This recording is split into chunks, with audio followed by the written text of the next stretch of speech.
ওহে বৈষ্ণব ঠাকুর দয়ার সাগর, এ দাসে করুণা করি, দিয়া পদ ছায়া সদয়ে আমারে তোমারও চরণ ধরি। বৈষ্ণব ঠাকুর যিনি বিষ্ণুর উপাসনা করেন, কৃষ্ণের উপাসনা করেন, যিনি ভগবানকে জানেন, ভগবানের সেবা করেন, যার মনের মধ্যে সবসময় ভগবত চিন্তা আছে, তিনি হচ্ছেন শুদ্ধ বৈষ্ণব ঠাকুর। আর দয়ার সাগর, তিনি অন্যদের দয়া করেন, কৃপা করেন। কি দয়া?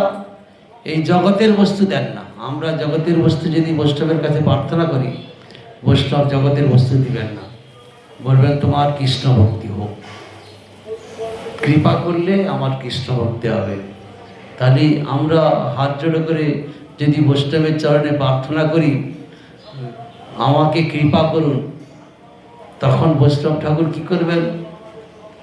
তখন একটা মালা, হরিনামের মালা ধরিয়ে দিবেন, যে তুমি নিরন্তর হরিনাম করো, তোমার হৃদয়ে ভগবান স্ফূর্তি প্রাপ্ত হবে।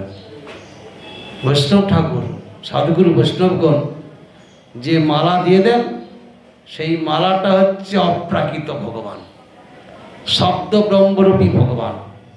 ভগবান শব্দরূপী, নামরূপী, আর একটা হচ্ছে বিগ্রহরূপী। নামরূপী ভগবানকে সাধুগুরু বৈষ্ণবগণ তার হৃদয়ের যে দন, সেটা হরিনামের মালার মধ্যে দিয়ে দেন।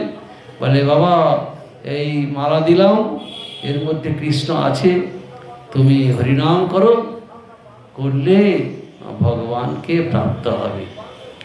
হরিনাম না করলে ভগবানকে লাভ করা যাবে না। এই জন্য সদ্গুরুর চরণে আশ্রয় গ্রহণ করে সেই গুরুদেবের কাছ থেকে মালাটা নিতে হয়। বাজারে মালা কিনতে পাওয়া যায়, কিন্তু তার কোনো মূল্য নাই।